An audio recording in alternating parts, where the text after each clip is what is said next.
Miami Heat have had a busy start to free agency as they have already locked up Duncan Robinson to a 5-year deal worth $90 million, and they have also acquired Kyle Lowry via sign and trade on a deal that looks to be around 3 years, $90 million. The return on that is not known, and I will have a video out on that when the return is known. But let's talk about this Duncan Robinson signing for Miami.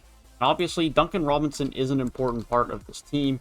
This is a key signing for them to be able to retain him and make sure they keep his spacing and three-point shooting for next season. But here's my concern. $18 million per season is what this will break down to for Duncan Robinson. This signs him until age 32, which is fine because he's a shooter. He'll age fine and he should still be good at age 32. But $18 million a season is a lot of money for someone that is primarily only a three-point specialist. Now, he's improved a little bit on defense. He's improved a little bit outside of the three-point shot and a little bit as a playmaker. But let's be quite frank with ourselves. This is no knock on Duncan Robinson because he's one of the best three-point shooters in the world. And being one of the best at anything in the world that can get you $18 million a year is a talent and full credit to him.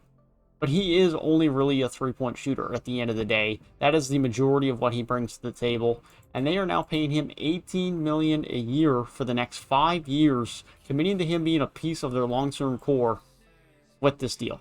Butler's set to extend a new max contract extension. Bam Adebayo's got his deal kicking in this year as well.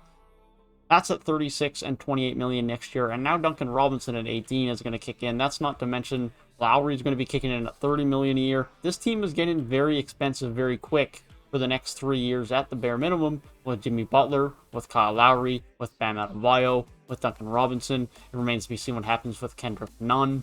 There's going to be a lot of money committed to this team.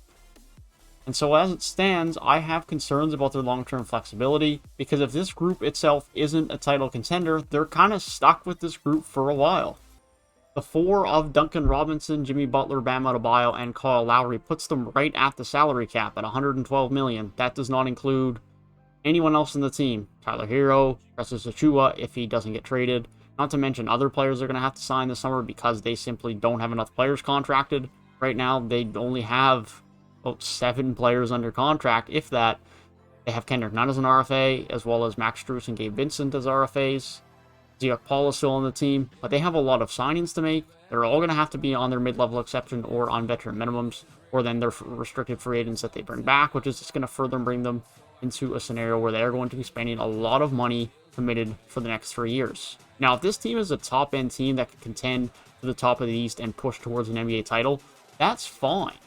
And that's no problem. That's what you would expect for a team that is contending, that they're going to have to pay a little bit of money into that luxury tax. But if they're not, then they've kind of stuck themselves with this group for the next 3 years, barring the fact that they can potentially make a big trade. And so that's a bit of a scary thought.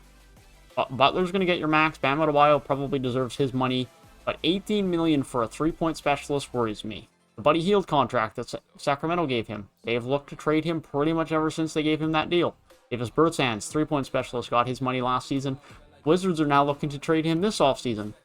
Big money deals to three-point specialists usually ends up backfiring unless they're a little bit more versatile on the offensive end, like someone like Joe Harris. Because he is a bit more than a three-point specialist. Duncan Robinson is not, as far as I'm concerned. And that's, again, not a knock on Duncan Robinson, but just a concern I have for the long-term flexibility and roster building of this Miami Heat team. With that being said, let me know down in the comment section what you guys think about this signing of Duncan Robinson for the Miami Heat. If you guys did enjoy the video, feel free to leave a like down below and subscribe to the channel if you are new, and click the box on the right for all of my other videos I've already released on free agency signings tonight, and I will be continuing to release more throughout the night as late as I have to cover all the signings that get made tonight. Hope you guys have a great rest of your day, and I will see you guys in the next one.